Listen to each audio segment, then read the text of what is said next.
enfermedad es provocada por un micobacterio. Esto ya es bastante conocido, la enfermedad de Hansen, que es producido por el micobacterio lepra, que es un bacilo alcohol ácido resistente del género de las micobacterias y que básicamente se parece mucho al BK, ¿no es cierto? Tiene más o menos una forma recta o semicurva, mide más o menos 5,8 micras, es gram positivo, se divide por lesión urinaria, es alcohol ácido resistente. Al igual que en el caso de la TB, para que yo me contagie de lepra tengo que tener un contacto íntimo y cercano con la persona, ¿cierto? Tengo que estar cerca para que la persona, si es que tose, me pase con las microgotitas de Fluger, me pase el BK y en este caso el micobacterio lepra. Pero a diferencia de la TB, necesito una exposición mucho más prolongada. Es un germen mucho más lento que el de la TB. Y el tiempo mínimo debe ser no menor de 6 meses. Entonces significa que no cualquier persona se va a contagiar de lepra, a pesar de repente de haber estado en contacto. Pero si el contacto no es frecuente y cercano, entonces difícilmente se va a contagiar de lepra. Pero tiene su estigma, ¿no es cierto? Desde la Biblia, que ustedes veían que a los leprosos les ponían una campana y cada vez que sonaba la gente se escapaba. Bueno, no es tan cierto eso. Pero hay que considerar algunos factores que me van a influir tanto en la facilidad que yo pueda hacer lepra o la dificultad que tenga la lepra de contagiar.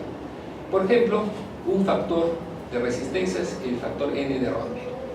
Esto generalmente permite que la persona tenga cierta resistencia a la infección y es un factor inmunológico que me da cierta protección. Pero así como hay algún factor que tiene resistencia a que yo tenga lepra, hay factores que se asocian a que yo pueda padecer de lepra.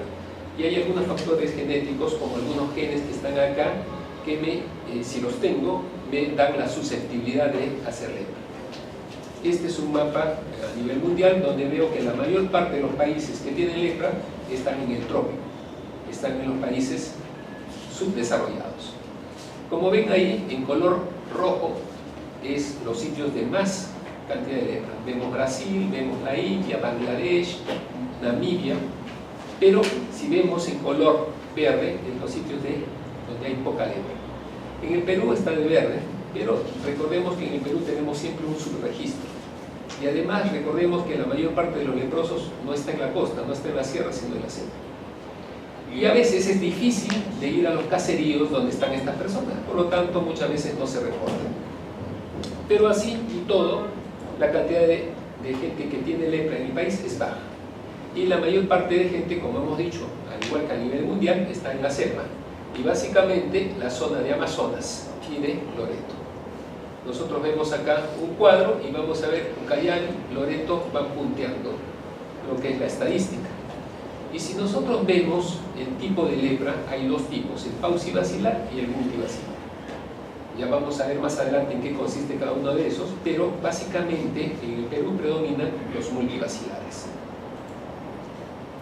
El periodo de incubación, ya hemos dicho que va de 5 a 7 años.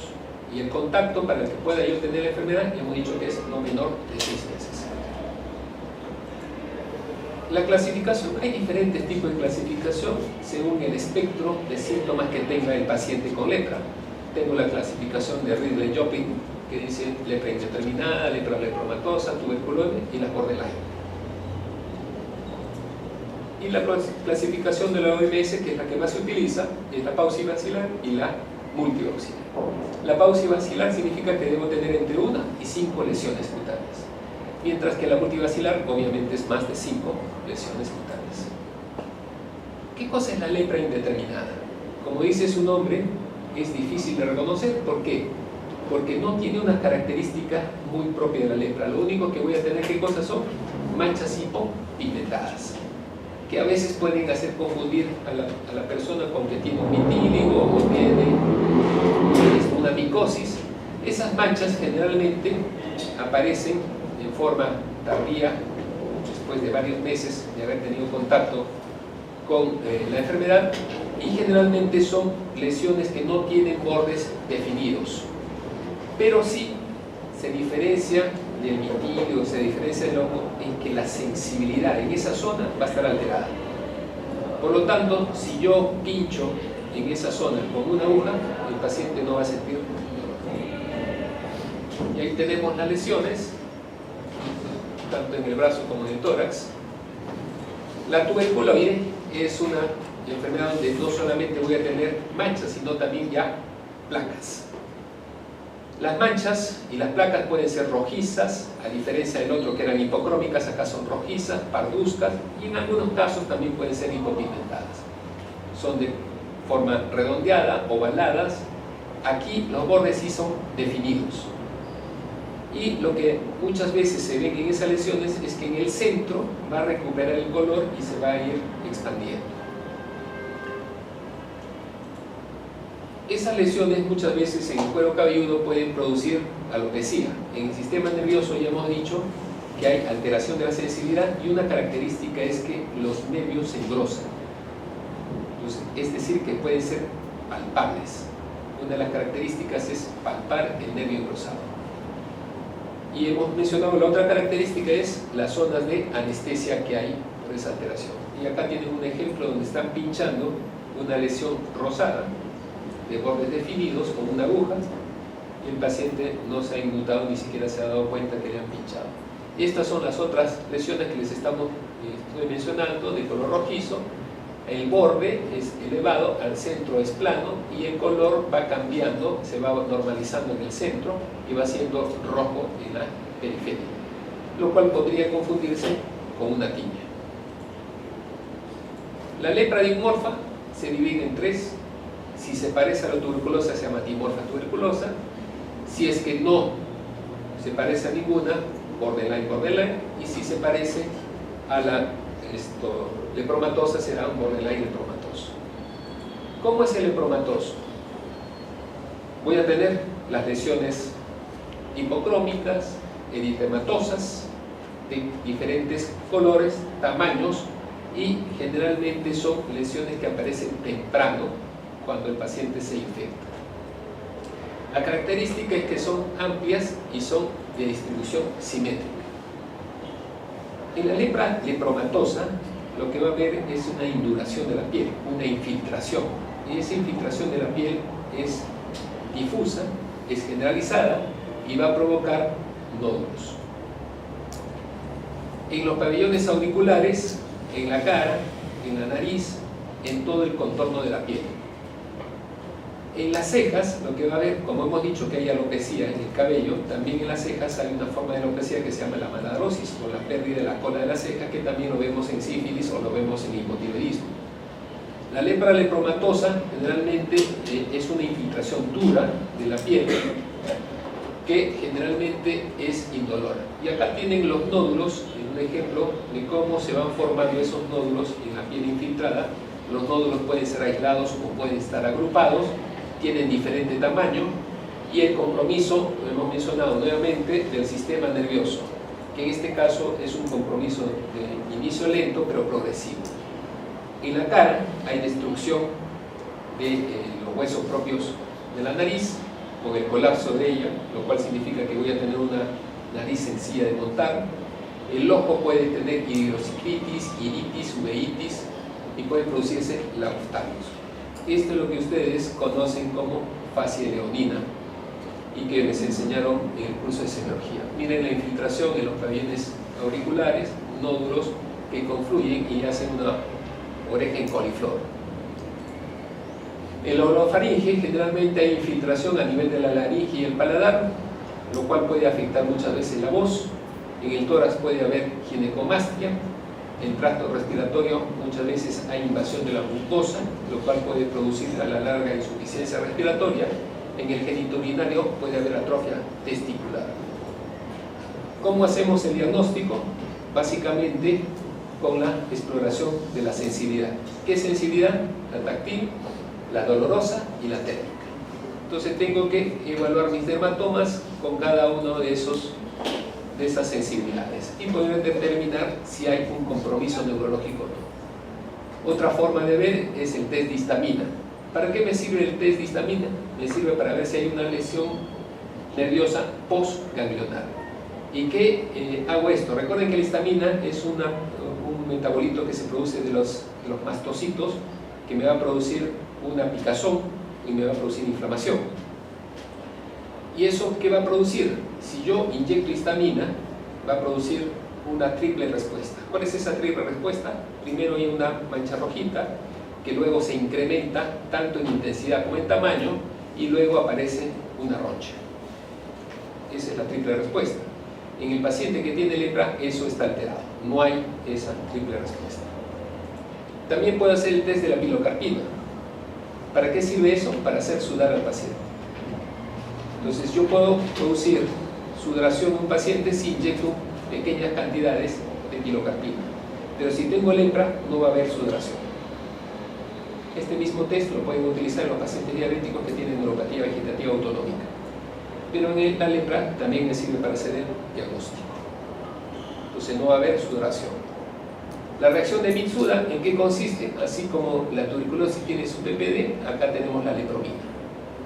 Le inyecto al paciente y se va a formar un abón, al igual que en el caso del PPD. Si no tengo esa respuesta, significa no que tengo enfermedad, sino que significa que tengo resistencia a la micobacteria lepra. ¿Cómo hago el diagnóstico también? A través de una biopsia. Utilizo generalmente el lóbulo de la oreja y saco una muestra con el bisturí y lo mando a patología para ver qué cosa, vaciloscopía. Al igual que en la TV, voy a poner cruces. 0 si no hay nada, una cruz de 1 a 10, hasta 6 cruces, donde voy a encontrar más de 1000 bacilos por campo. Si no puedo hacer con una bisturí, lo hago por un punch, una biopsia. Si nosotros vemos, este es el espectro de la lepra. En un lado está la tuberculoide y en el otro lado está la lepromatosa. Y en el camino van las dimórficas, o los borderline. Como ven, en todos voy a tener hipertrofia de los troncos nerviosos. En algunos, como por ejemplo la vaciloscopía de piel y de mucosas, va a estar presente más en la lepromatosa o en la borderline lepromatosa. Y la anestesia de lesiones cutáneas sí puede estar en todas, pero más frecuente es en la tuberculoide y en la dimorfa tuberculoide. ¿Cuáles son los criterios diagnósticos? Según el Ministerio de Salud, debo tener una lesión térmica o neurológica, cualquiera de las dos, o las dos. El paciente debe provenir de una zona endémica, cualquiera sea esta. Tercero, debe tener un contacto íntimo con el paciente. Y por último, que ese paciente tenga criterios clínicos. ¿Cuáles son los criterios clínicos? Ya hemos dicho, las lesiones, las infiltraciones de los nervios y de la piel. En cuanto al criterio bacteriológico, es básicamente las cruces que pueda tener en la vaciloscopía. El histopatológico, que tenga, al igual que en la TV, ¿qué cosa? Granulomas. ¿Cuál es el tratamiento? Básicamente, según el MINSA y según la Organización Mundial de la Salud, para los pauces bacilares se utiliza el DDS y la rifampicina. Y para los multibacilares se puede utilizar DDS, clofazimina y rifampicina. Generalmente se da por blister, le doy blister a los pacientes, al igual que en el caso de la tuberculosis es un tratamiento controlado. Al paciente le tengo que dar en su mano el medicamento, que se lo beba delante mío, pero si está en una zona alejada, muchas veces se le da el paquete por semanas o incluso por mes. Este es el esquema que estamos mencionando. Generalmente la duración del tratamiento debe durar entre 12 a 24 meses. Si bien en la TV es prolongado, acá es mucho más prolongado. Y básicamente necesito que las lesiones estén inactivas para decir que el paciente se ha curado. Lo cual significa que si después de 24 meses de haber dado tratamiento el paciente persiste con una vaciloscopía positiva o un índice morfológico alto, entonces eso significa que ha fracasado el tratamiento. El diagnóstico diferencial, bueno, ya hemos dicho algunas cosas como micosis, nevus, tiriasis, tengo avitaminosis o puedo tener estopitídico o psoriasis. Algunas enfermedades infectocontagiosas que están relacionadas, por ejemplo la sífilis, el lupus vulgar, la micosis profunda. Según el boletín epidemiológico del Ministerio de Salud, todavía la tasa de captación de pacientes es baja, el 50%, por lo que ya hemos dicho, las zonas generalmente son inhóspitas. Es cierto que en realidad no es un problema de salud en el Perú, básicamente, felizmente, porque las zonas donde está son zonas de poco acceso y muchas veces los pacientes ya no están en fase activa, entonces el Ministerio no tiene declarado a la lepra como un problema de salud. Y con eso terminamos. Muy bien, ya no les